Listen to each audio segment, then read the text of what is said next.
Hi everyone. So now we will discuss about the next two Governor Generals, Lord Wellesley and Lord Hastings. Now in the previous video we have already discussed about Warren Hastings and Lord Cornwallis. We are only doing the important Governor Generals. जिनसे related you can have the questions either in prelims or in mains. So here let's start our discussion on Lord Wellesley first. So this is his tenure of being the Governor General. Now during his time, of course, the most important thing had happened, which was the subsidiary alliance system. So this needs to be done in quite detail, and you will have to very focus on this particular topic because they have asked the questions. Prelims may they have clearly asked the question on this also.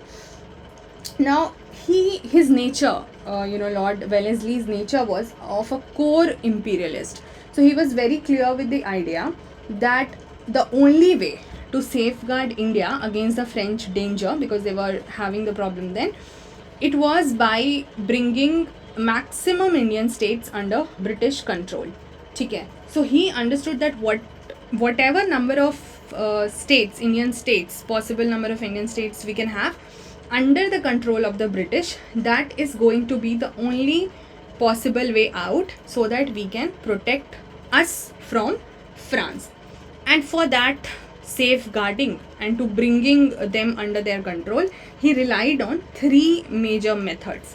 One was subsidiary alliance, जिसको अभी हम सारा detail में करेंगे. Another was of course wars, and expansions, etc. And the third was about the assumption of the territories of the previously subordinated rulers. जो भी इसके पहले रूलर्स थे जो इनके अंदर थे, उन सब की टेरिटरीज को अपने कंट्रोल में ले लेना. Now these two things are just knowing about the methods that he used, but the subsidiary alliance provisions and what impact did it have, etc. is very important. Now let's undergo some of the important provisions of the subsidiary alliance system. Firstly, see, the name will tell you that you have to get into an alliance with us, kind of a grouping with us, agreement with us, and you will be our subsidiary. Okay? This is very clearly evident from the name itself. Now what are the provisions that it has had? Firstly, that the Indian states will have to surrender. Now please understand what is meant by these Indian states in case you are not very clear about it.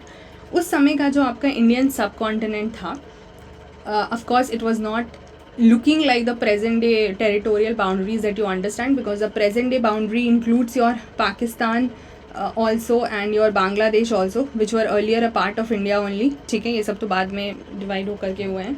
So understand the whole Indian subcontinent. In that, the two kinds of administrative systems were existing. One was about the British provinces, so the regions which were under the control of the British provinces.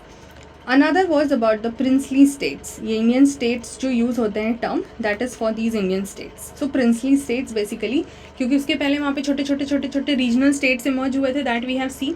So many of them, the important ones of course were taken into control by the British. But कहीं कहीं के जो rulers होते थे ना, they were not that aggressive and they were not that you would say somebody who would just want to go to the war and wanted to have their own independent kingdom and all of that. No, they were okay with the idea that okay, you British, let's have you have the control over us, but just give us some basic rights over our territory. So we will be called as the ruler of our state, but we will be under you. So accepting their supremacy basically. So इस तरह के राजा से जो हैं British को बहुत ज़्यादा परेशानी नहीं आती थी. एंड फ्रॉम दोज नवाब्स और जहाँ जहाँ के भी राजा से इनको प्रॉब्लम आई, उनके साथ तो वॉर हुए and their territories were conquered by them. So that should be clear, and then of course it was included in the British provinces. Now in this what happened, so these Indian states were now asked to, because they wanted to bring more and more Indian states under their control, so they were asked to surrender the foreign relations to East India Company.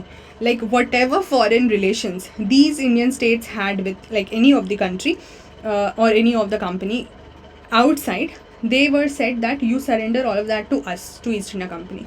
Why? Because of course they would not want any other prominent company to have any risk here. And they were said that you cannot go into any negotiation with even any other Indian state, not even from any foreign state, foreign country, or you cannot maintain a foreign relation, but at the same time you cannot go into any negotiation with any other Indian state also. without the consultation of the Governor General. So they were actually completely cut off from maintaining any kind of external relation and internal relation. Next, what happened was EIC was to give in return. So because when you are going into an alliance, it's a two-way system. Okay, there can be, of course, it's not two-way system doesn't mean that it will always be very fair deal. It will always be a very 50-50 kind of a balanced alliance, of course not. But at least if I am giving you something, you will also have to give me something. That is a very clear-cut idea. So EIC company also will have to give something in return to the Indian states if they are surrendering their foreign relations, and if they are telling that okay, we will not go into any relation with other Indian state also. So what EIC will have to do in return? So EIC will have to give complete protection to the Indian state against foreign and internal threat. So EIC said to the state that if you surrender your any kind of relation to us, we will protect you from any kind of a threat, चाहे वो foreign से आए चाहे वो internal से आए, because this is what we are asking you in return. Also we will station, and because if we are giving you protection, we will have to put some force into your place, because anytime any kind of a threat can happen. So we will set up a force, or we will station मतलब रुकवा देना, to make it stay there. So we will station a force within your territory, within the territory of Indian state, for your protection. This is what they told them. And annual cash subsidy was given to EIC in return. So they were actually portraying it as that we are putting this force at your place in your territory for your protection. So you should bear that amount, you should give a subsidy for that. It was actually, they were trying to include their prominence, but they put it in a way that it showed that okay, we are very concerned about you. Also they said that a British resident will be posted in the capital of your state, who will be kind of managing these forces also, and maybe establishing a relation between you and the state, the forces, and will inform us about everything. And Indian state could not employ any European in its service without the approval of the British. ठीक है, आप किसी भी तरह से किसी दूसरे European would include like let's say France हो गए या कोई भी other European power, so no other European, because they wanted to exclude any kind of foreign danger. ठीक है, so these are the important 5 provisions related to subsidiary alliance. Now the whole idea is, was this kind of a system having any kind of advantage or disadvantage for the Indians and the British? So of course it was having disadvantages on the Indian states and advantages on the British. ठीक है, so let's firstly see the disadvantages for the Indian states. Because they had to give their autonomy, their independence to this British. तो इनके पास कोई भी independence नहीं बची थी. No independence was left for the ruler. Neither any kind of self defense could be done, because ये तो कह रहे हैं कि हम आपको defense और protection provide करेंगे. So कोई self defense भी नहीं हो सकता था, and they were not even allowed to maintain any independent foreign relations. ठीक है, so अपनी real life में कोई independence बची ही नहीं थी. Also this annual subsidy, और वो भी cash subsidy जो देने की बात थी, so that was a very high subsidy which of course drained the resources of these states. And because they were having to like give this high subsidy to these people, so where would they get the money from? They would take it from the people only. So people had to pay taxes for that. For example, if you say like this,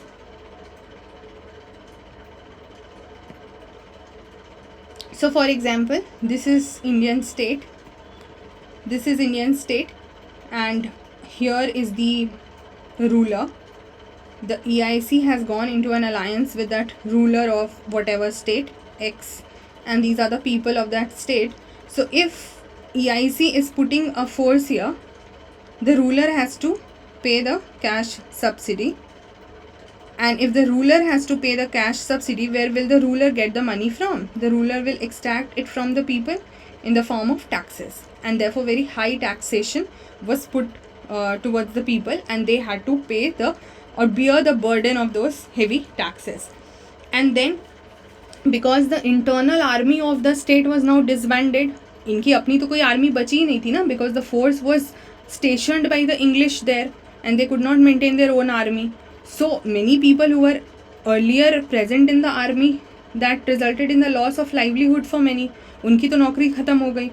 Also, rulers became very irresponsible and oppressive because now they were not accountable for the people. क्यों? Because any kind of threat, if will come from any other state or from any foreign invasions, East India Company has said, promised that I will deal with that and we will take care of that. So they are not, like, they did not remain further accountable to the people. So they became very irresponsible and even oppressive to the people to get the taxes from them. Also EIC protected them from internal and external aggression, ऐसा इन्होंने बोला था. ठीक है. So this was the main reason, you can put it like this, because so they became irresponsible and oppressive because EIC protected them from internal and external aggression. So you can see that, you know, all kind of disadvantages was lying with the states here of the subsidiary alliance. Politically also problem हो गई, revenue में भी, so economically also and then morally also, because इन्होंने तो irresponsibility और oppression दिखाना शुरू कर दिया. So on all of these three fronts it was absolutely disadvantageous for the Indian states. What about the advantages that this subsidiary alliance had for the British? Firstly, they could easily maintain very huge army and they did not even have to bear the cost because it was being managed at the cost of the Indian states. तो आराम से इनके सारे काम जो हैं वो हो जा रहे थे. अच्छा, this was also, you know, not giving any suspicion to the other foreign countries. उनको तो लगेगा कि ये उस पर्टिकुलर इंडियन स्टेट की आर्मी है. दे विल नॉट अंडरस्टैंड कि it is actually British army which is being station there on their coast. ठीक है. Also, they allowed the East, also this kind of a system allowed East India Company to counter French threat very easily because that was the main purpose of doing that. EIC was also acting as an intermediary in the interstate relations. Why? Because they had already said that you cannot have any kind of relation with other Indian states. So if one Indian state will have to go into relation with another Indian state, who will be the intermediary in between? EIC will be the intermediary in between. So यहाँ पे क्या होने लगा, कोई risk ही नहीं बचता conspiracy का. Earlier we have seen that the different states would just combine together and even at times, you know, go against the British. But here they were kind of safeguarding themselves from any internal threat also, because the different states will not kind of put any conspiracy with each other and threaten this East India Company. They will just use them as an intermediary. So gradually they were just increasing their control. Initially they had said that the British resident would just act as a political agent, you know, who would take care of the force also and would kind of be a representative and inform us. So just a political agent. But then he started to become a virtual dictator gradually. So that was a sign of increasing the control. And of course they could easily overthrow the state with the help of English army. अब सब कुछ army के control में था और army किसकी थी? British की थी. तो स्टेट्स के साथ प्रॉब्लम हो जाती. So these are the disadvantages for the states and advantages for the British. Now for prelims this can be very handy and there are some questions in the previous year, not directly in CSE but in other examinations which I'll show you in the coming classes. कि कौन कौन से states ने कब कब जो है वो sign करा. So roughly just know about it. Hyderabad, Mysore, Tanjore, Awadh, Peshwa, Bhosle. Among the Marathas, you know, different sequence was there. Sindhya, Holkar and some Rajput states too did sign the subsidiary alliance with the British. So now this was about the one person that you have to remember, Lord Wellesley. Next Governor General that will do is your Lord Hastings. इनके बारे में कुछ ज़्यादा नहीं है, इतना सा ही हमको कवर करना है. So his Governor General tenure was from 1813 to 1822 and I repeat, we are just doing about the some important people and not every Governor General. During his time, some important incidents that happened, or let's say the expansion things that happened. One was the Anglo-Nepal War. Another one was suppression of Pindaris. I hope you remember about the Pindaris. हमने cover किया है. Please do check the whole series of the expansion and consolidation. And the third Anglo-Maratha War. Now during his time, he was able to succeed in establishing the British paramountcy in India. Paramountcy means supremacy. So he was successful in establishing that supremacy in India, as his, you know, predecessors have tried for, because during his time he had some very capable administrators, some very important people like Sir John Malcolm, Sir Thomas Munro, Jenkins, Mount Stuart Elphinstone and Charles Metcalfe. Some very very important people, about some of which you will come across in different fields in the coming chapters. अभी आपको परेशान नहीं होना है. For one person you can just know about right now, which is Munro, who started the Ryotwari settlement. Because जब हम land revenue systems करेंगे, so we will definitely talk about permanent settlement, Mahalwari and Ryotwari systems. ठीक है. And you know, in 1822 then further Mahalwari system was established. Also he modified the Cornwallis system. जो Cornwallis ने start करा था ना separation of power का, कि judiciary का अपना रोल होगा, एग्जीक्यूटिव का अपना रोल होगा. ठीक है. कलेक्टर का काम अपना होगा, रेवेन्यू कलेक्ट करना, एडमिनिस्ट्रेशन देखना, एंड जुडिशरी यहाँ पर हमारे पास एक डिस्ट्रिक्ट जज हो जाएंगे to take care of that. But यहाँ पर उसने थोड़ा उसको मॉडिफाई करा, and now the collector could also hold the office of magistrate. ये एक चेंज जो है that was brought by lord Hastings, which you can remember. So these two topics are done now. In the next video we will have a detailed discussion on Lord Dalhousie, and there has been a mains question asked on Dalhousie which I will share with you. So let's meet in the next video. Thank you so much guys. Take care till then. Bye bye.